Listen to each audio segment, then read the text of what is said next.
안녕하세요. 김태훈 목사입니다. 빵집 목사의 뚜벅뚜벅 메시지. 오늘은 창세기 묵상 72번째. 문제 해결을 위해 가장 중요한 두 가지 원리는, 문제 해결을 위해서 가장 중요한 두 가지 원리가 무엇인지를 오늘 말씀을 통해서 봅니다. 창세기 42장 18절에서 38절의 내용을 오늘 메시지의 본문입니다.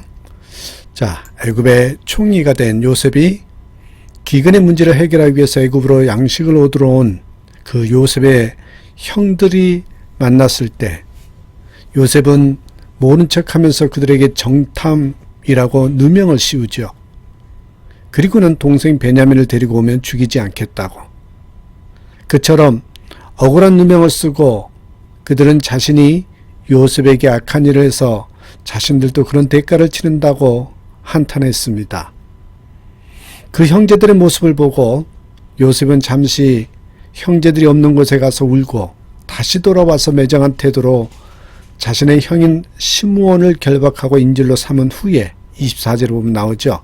양식을 그릇에 채워주고 돈도 자루에 도로 넣어주었습니다. 돌아가는 길에 자루를 풀어보니까 돈이 그대로 있었어요. 그 장면을 보면 요셉이 형제들을 이미 마음으로 용서한 것을 알 수 있습니다. 가나안으로 돌아온 요셉의 형들이 그 아버지 야곱에게 자초지종을 말합니다. 29절부터 34절의 내용이 그 내용이지요. 아버님, 애굽의 총리가 저희들을 정탐으로 여겨서 우리는 독실한 자여 정탐이 아니라고 했습니다. 그런데 막내를 데려와야 독실한 자임을 믿겠다고 합니다. 그렇게 아버지에게 자초지종을 합니다. 그 얘기를 듣고 보면 36절에서 야곱은 말합니다. 요셉도 없어졌고 시므온도 없어졌는데 베냐민을 또 빼앗아 가려고 하느냐고. 절대 안 된다고. 자, 그 말을 듣고 37절에서 장남인 루벤이 말을 합니다. 아버지, 제가 베냐민을 꼭 데려오겠습니다. 만약 데려오지 않으면 저의 두 아들을 죽이소서. 자, 엄청난 희생정신입니다. 그럼에도 불구하고 야곱은 안 된다고 탄식하는 장면으로 본문이 끝납니다. 그렇지만 결국 야곱은 베냐민을 데리고 가도록 허락합니다. 이 장면을 통해서 우리가 문제가 생겼을 때 그 문제를 해결하는 가장 두 가지 중요한 원리가 담겨 있어요. 그것을 한번 생각해 보고자 합니다. 오늘 본문 속에서 이 오늘 본문에서 문제를 해결하는 가장 중요한 두 가지 원리, 그것에 대해서 생각해 볼 때 첫 번째입니다. 첫 번째가요, 용서입니다. 용서. 용서는 힘든 겁니다. 요셉이 왜 훌륭합니까? 용서는 능력이 탁월했기 때문입니다. 베냐민을 보고 싶어서 잠시 형들을 모른 채 했지만 요셉은 마음속에 이미 자기를 죽이려고 한 그 형제들을 용서하기로 작정했습니다. 아마 그는 이미 오래전에 형제들을 용서했을 것입니다. 사실상 그가 그처럼 과거에 매여 한 맺힌 삶을 살지 않았기 때문에 어떤 면에서 보면 앞에 인생이 잘 풀린 그런 삶을 살지 않았나 싶습니다. 용서는 중요한 것이지만 실천하기는 쉽지 않습니다. 그냥 괜찮아, 다 잊어버렸다고 말한다고 해서 용서한 것이 아닙니다. 마음으로부터 진정 용서해야 진짜 용서거든요. 물론 마음속으로부터 다 용서했어도 요셉처럼 특별한 목적이 있어서 용서의 표현을 미룰 때도 있습니다. 그처럼 용서는 쉬운 것이 아니지만 용서는 모든 문제의 그 해결의 시발점이기 때문에 용서하는 문제를 위해서 하나님께 진지하게 기도해야 됩니다. 가끔 이해를 용서로 생각하는 경우가 있습니다. 다시 말해서 이해한다 이퀄 용서한다 이렇게 생각하는 것이 있는데 그런 사람이 있는데 그건 절대 잘못된 것입니다. 물론요, 용서하려면 먼저 이해해야 합니다. 용서하려면 먼저 이해를 해야 하죠. 상대방의 형편과 처지를 생각해 보면 그렇게 행동한 것이 이해됩니다. 그러나 이해와 용서는 분명히 말씀드립니다. 다릅니다. 이해도 중요하지만 한 차원 더 나아가서 용서해야 합니다. 그래서 기도해야 합니다. 하나님만을 바라보고 십자가를 바라봐야 진정한 용서가 나오기 때문에 그렇습니다. 사도 바울은요, 용서에 대한 아주 유명한 성경 구절을 우리에게 가르쳐 주어요. 에베소서 4장 23절에 보면, 32절에 보면, 에베소서 4장 32절에 보면 이런 말씀이 있습니다. 서로 인자하게 하며 불쌍히 여기며 서로 용서하기를 하나님이 그리스도 안에서 너희를 용서하심 같이 하라. 이 말씀은 용서의 황금률과 같은 말씀입니다. 하나님이 그리스도 안에서 우리를 용서하심 같이 용서하는 용서가 참된 용서다. 이 말씀입니다. 용서하는 마음이 있어야 하나님의 축복도 임하게 됩니다. 어떻게 잘 용서할 수 있을까? 한번 생각해 보실까요? 어떻게 하면 잘 용서할 수 있습니까? 우리가 용서하고자 할 때 여러분 항상 십자가를 생각하면서 이런 의식을 가져야 합니다. 옆에 빨간 걸로 써놨죠. 십자가를 생각하면서요, 이런 의식을 가져야 합니다. 우리가 주님에게 빚진 것을 비해서 나에게 해를 입힌 사람이 나에게 빚진 것이 얼마나 작은 것인가. 여러분, 요 의식입니다. 1만 달란트 탕감받는 우리가 100데나리온의 피를 입힌 자를 용서하지 못한다면 우리에게는 더 큰 손해가 닥친다고 주님은 분명히 말씀하셨습니다. 우리가 받은 고통과 상처에 대해서 배우자나 자녀나 친구나 교우에게 마치 빚독촉을 하듯이 압박하면 하나님의 축복이 임하지 않습니다.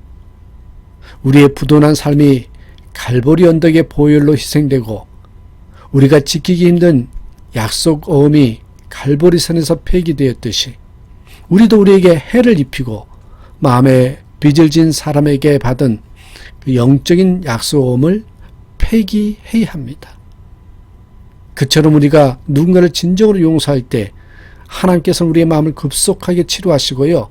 우리의 모든 문제를 해결하시고 축복의 길로 활짝 열어주셔요. 그런 의미에서 여러분, 용서는 용서받는 사람을 위한 것이기도 하지만 우리 자신을 위한 것이 더 있다라는 거, 우리 자신을 위한 것이라는 걸 여러분 기억하셔야 됩니다. 그러니까 정말 용서를 하라고 하는 이유는요, 가만히 보면요, 나를 위해서 그런 것입니다. 내 자신을 위해서. 그렇습니다, 여러분. 문제 해결을 위해서 가장 우리가 가져야 할 중요한 원리 중에 첫 번째가 희생이고, 용서고, 두 번째는 여러분 희생입니다. 희생이란 단어예요. 그러니까 두 축이 용서와 희생이죠. 본문을 보면 기근의 문제를 해결하고 시몬이 옥에 갇힌 문제를 해결하기 위해서 루벤이 자신의 두 아들을 걸고 희생을 자초하는 장면이 나옵니다. 창세기 43장을 보면 유다도 자신이 베냐민을 잃게 하면 자신이 영원한 죄인의 그런 저주를 받겠다고 합니다. 자, 보세요. 그런 희생정신이 있었기에 그들은 자신들의 당면한 문제를 해결할 수 있었습니다. 문제가 해결되려면 누군가의 희생이 반드시 필요하다. 이 메시지입니다. 성경을 보면 축복이 있기 전에 항상 희생이 있었습니다. 자, 여러분, 열왕기상 17장에서 사렙다 가부가 기근의 문제를 해결할 수 있었던 이유가 나와요. 그게 이유가 뭘까요? 마지막 남은 것을 엘리야에게 바쳤기 때문입니다. 어느 날 엘리야 선지자는 아합왕의 면전에서 이제 수년 동안 비가 내지 않을 것이다 말을 남겨 유성처럼 사라지죠. 왕은 대노하고 엘리야를 잡도록 명하였습니다. 그때 엘리야는 그리시네가에서 숨어 이 까마귀가 물어다 주는 떡을 먹고 마지막 몇 방울 남은 시냇물을 마시고 살았습니다. 그러다 마침내 그릿 시냇물도 말라버리자 하나님은 엘리야를 이방 땅 사르밧으로 보냅니다. 사르밧으로 가면서 엘리야는 내심 그곳에서 힘있고 부유한 어떤 사람을 만나리라 기대했는지도 모릅니다. 그러나 그곳에서 엘리야는 마지막 남은 한 움큼의 가루로 떡을 만들어 먹고 죽으려고 한 사르밧 과부와 어린 외아들을 만났죠. 이런 상황에서 엘리야는 그 마지막 남은 한 움큼의 가루와 몇 방울의 기름으로 떡을 만들어 먼저 내게로 가져오라. 그렇게 말합니다. 그 요구는 마치 식사를 하고 죽으려는 이 사르밧 과부에게는 상식을 벗어난 요청이었고요. 남은 목숨을 끊자는 잔인한 행동이 아닐 수 없었습니다. 그렇지만 사르밧 과부 보세요. 어떻게 합니까? 엘리야의 말대로 순종합니다. 바로 거기에서 기적이 일어나기 시작했습니다. 여러분, 언제나 기적이란 인간의 모든 가능성이 끝날 때, 인간의 한계 속에서 자신의 마지막 남은 소중한 것을 하나님께 바칠 때, 그때 일어납니다. 그때 하나님의 말씀을 먼저 생각했던 이 여인에게 하나님께서 어떻게 하셨습니까? 엘리야와 그녀의 식구들이 여러 날 먹었으나 통의 가루가 다하지 아니하고 병의 기름이 다하지 아니했다. 하나님은 남은 찌꺼기를 원하지 않으십니다. 하나님은 먼저의 것을 원하십니다. 우리는 항상 먼저 하나님께 가장 좋은 것을 드리고 있나, 아니면 나머지를 드리고 있나 하는 것을 여러분 성찰해 봐야 됩니다. 어느 교회에서 성전 건축이 시작되었습니다. 그러나 목사님의 마음만 뜨겁고 교인들이 가슴은 냉랭했더래요. 이때 하나님 앞에 감동된 한 가난한 과부가 있었습니다. 그녀는 시장에서 광주리 장사를 하면서 모은 자신의 전 재산을 들고 하는 목사님께 찾아왔어요. 목사님은 그녀의 가정생활의 형편을 너무나 잘 알기 때문에 극구 말립니다. 성도님, 예수를 믿어도 이렇게 믿으면 안 됩니다. 전 재산을 다 바치면 어떻게 살아가려고 그래요? 안 됩니다. 그때 그녀는 말했습니다. 목사님, 기도 중에 확신을 가지고 드리는 것이니까 받아주세요. 결국 자신의 전 재산을 드리고 돌아갔습니다. 그런데 돌아가면서 이상하게도 감격이 넘쳐 찬송과 감사가 쏟아져 나옵니다. 그때 골목길에서 누군가 사람 살려달라는 소리가 들렸어요. 그래서 가까이 가서 기도해 주었더니 기도해 준 그 아이가 곧바로 나았습니다. 그 뒤로부터 능력 있는 삶을 살면서요, 한국교회에 많은 영향을 끼쳤던 분이 바로 고 현신의 권사님입니다. 현신의 권사님의 이야기예요. 희생에는 능력이 따릅니다. 희생하면 축복도 따릅니다. 희생하면 문제도 해결됩니다. 희생해야 하나님의 뜻을 따르는 것이고 하나님 마음에 합하게 되고 결국 가장 복된 존재가 될 것입니다. 항상 용서와 희생을 통해서 막힌 문제를 해결하고 축복의 대로를 걷는 저와 여러분 되시기를 주님의 이름으로 축복합니다. 감사합니다.